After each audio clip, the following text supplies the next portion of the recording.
les livres scellés et le temps de la révélation de Dieu.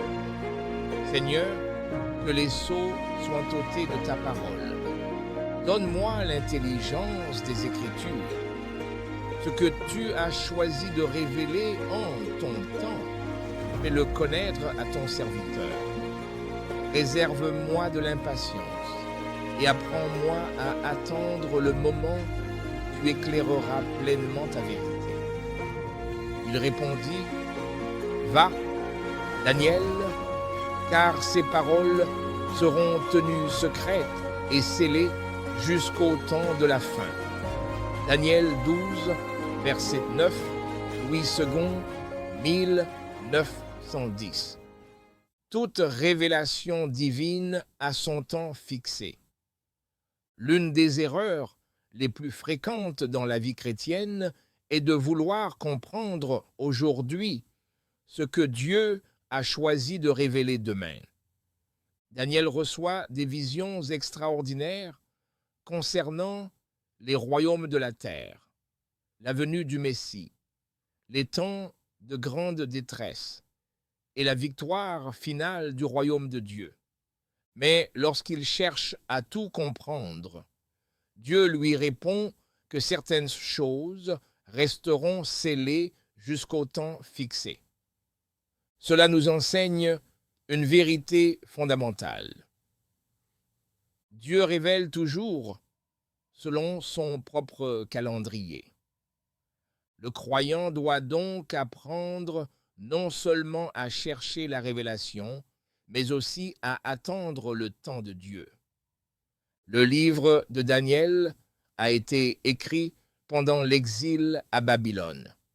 Israël avait perdu son royaume, son temple, sa capitale et son indépendance politique. Mais Dieu révèle à Daniel que l'histoire n'échappe pas à son contrôle. Les empires vont se succéder. Babylone, les Médo-Perses, la Grèce et Rome. Mais aucun royaume humain ne durera éternellement.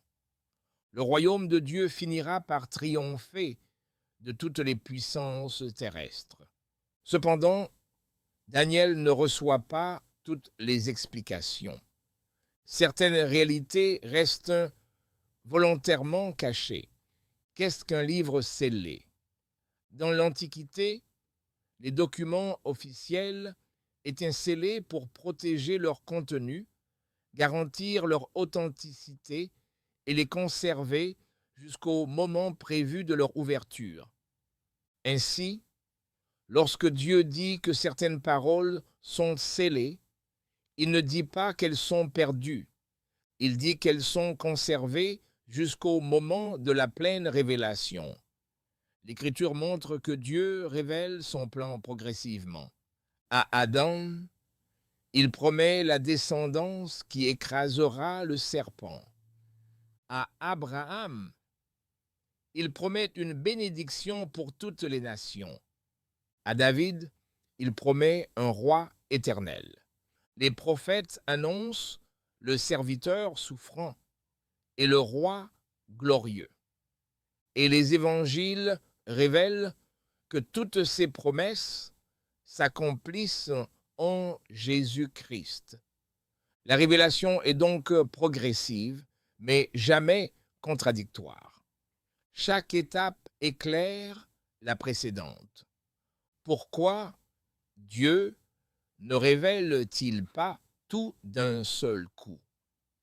D'abord, pour développer notre foi. Si nous connaissions tout à l'avance, nous ne marcherions plus par la foi. Or, l'Écriture dit, « Nous marchons par la foi et non par la vue. » Ensuite, pour produire la patience. Abraham a attendu, Joseph a attendu, Moïse a attendu, David a attendu. Même les disciples ont attendu le Saint-Esprit. Dieu travaille souvent plus profondément dans l'attente que dans l'accomplissement. Enfin, pour manifester sa souveraineté. Dieu seul contrôle son temps. Personne ne peut forcer sa révélation. Ce thème atteint son sommet dans l'Apocalypse. Jean voit un livre scellé de 7 sceaux. Personne dans le ciel ni sur la terre n'est digne de l'ouvrir. Puis apparaît l'agneau qui a été immolé. L'agneau seul est digne d'ouvrir les sceaux. Cela révèle une vérité puissante. Toute révélation ultime appartient à Jésus-Christ. Il est le seul interprète parfait du plan de Dieu. Après sa résurrection, Jésus marche avec 2 disciples sur le chemin d'Emmaüs. Il leur explique tout ce qui le concerne dans les Écritures. Puis, il ouvre leur intelligence pour qu'ils comprennent les Écritures. Le problème n'était pas l'absence de révélation. Les Écritures existaient déjà. Le problème était la compréhension spirituelle. Aujourd'hui encore, le Saint-Esprit poursuit cette œuvre en ouvrant notre intelligence pour comprendre la parole de Dieu. Les pères de l'Église ont souligné la nature progressive de la révélation.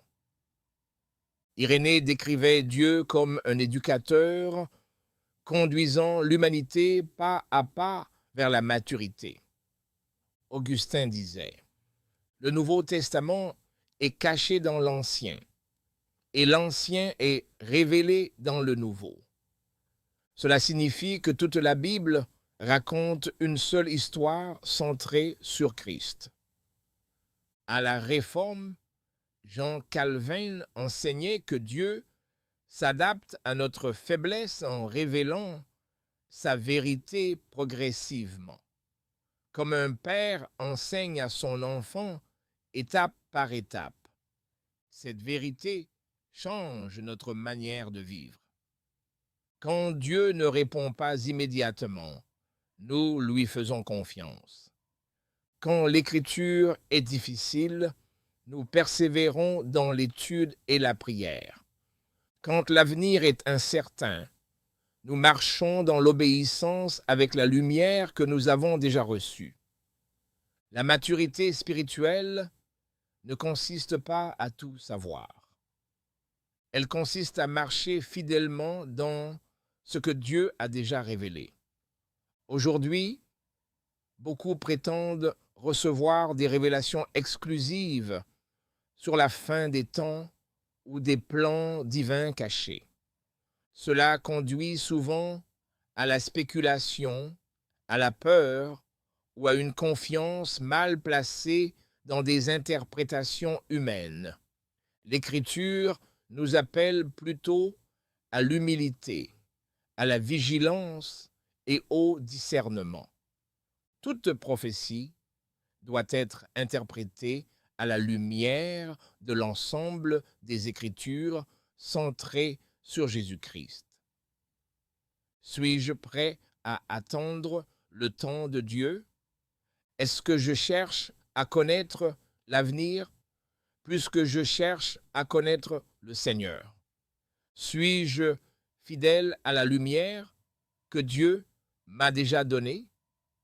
Ma lecture de la Bible garde-t-elle Christ au centre? Prions.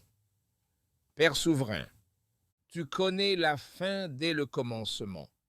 Tu révèles tes desseins au temps que tu as fixé. Apprends-moi à te faire confiance lorsque les réponses sont cachées. Protège-moi de la curiosité impatiente. Donne-moi un cœur patient, une foi persévérante et un esprit éclairé par ton esprit. Que je sois fidèle à la lumière que j'ai déjà reçue, tout en attendant avec espérance la pleine révélation de ton royaume, et que toute mon étude des Écritures me conduise à Jésus-Christ, l'agneau digne d'ouvrir les sceaux et le Seigneur de l'histoire. Au nom de Jésus-Christ. Amen. La révélation divine est progressive, centrée sur Christ et gouvernée par la souveraineté de Dieu. L'Écriture ne satisfait pas la curiosité sur l'avenir, mais appelle à l'obéissance fidèle dans le présent. Le croyant marche dans la confiance, sachant que Dieu a déjà révélé tout ce qui est nécessaire pour le salut, la sainteté et la mission, jusqu'au retour glorieux de Jésus-Christ.